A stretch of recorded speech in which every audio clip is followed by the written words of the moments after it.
Eliminate అయ్యేది ఎవరు? రమ్యనా, సాయి శ్రీనివాస? ఒకరా ఇద్దరా అనేది ఇప్పుడు చూద్దాం. బిగ్ బాస్ రివ్యూలు చూద్దాం అంటే ప్రతి ఒక్కరు 20 నిమిషాలు 30 నిమిషాలు సాగదీసి వీడియో చేస్తూ ఉంటారు. అంతా చూసే ఓపిక మనకు ఉండదు కాబట్టి 1-2 నిమిషాల్లో ఇంపార్టెంట్ అప్డేట్లు ఇవ్వడానికి నేను వచ్చాను. వీడియో మొత్తం చూసి వీడియో నచ్చితే లైక్ చేసి ఛానల్ ని సబ్స్క్రైబ్ చేసుకొని నాకు సపోర్ట్ ఇవ్వండి.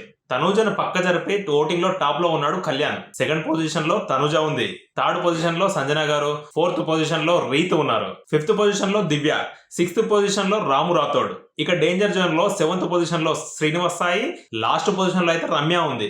మరి ఈ వారం డబుల్ ఎలిమినేషనా, సింగిల్ ఎలిమినేషనా అనేది ఈ రోజు ఈవినింగ్ అయితే తెలుస్తుంది. నిన్న ఆయేషాను బయటికి పంపించారు కాబట్టి సింగిల్ ఎలిమినేషన్ ఉండే అవకాశమే గట్టిగా ఉంది. ఏదేమైనా రమ్య మాత్రం ఎలిమినేట్ అయ్యడం ఖాయం. మరి సాయి శ్రీనివాస్ ఉంటాడా లేదా అనేది చూద్దాం. ఇంకా ఇలాంటి షార్ట్ అప్డేట్ కోసం మన ఛానల్ ని సబ్స్క్రైబ్ చేసుకోండి. Thank you. వీడియో నచ్చితే లైక్ చేసి ఛానల్ ని సబ్స్క్రైబ్ చేసుకొని నాకు సపోర్ట్ ఇవ్వండి. ఛానల్ ని సబ్స్క్రైబ్ చేసుకొని నాకు సపోర్ట్ ఇవ్వండి.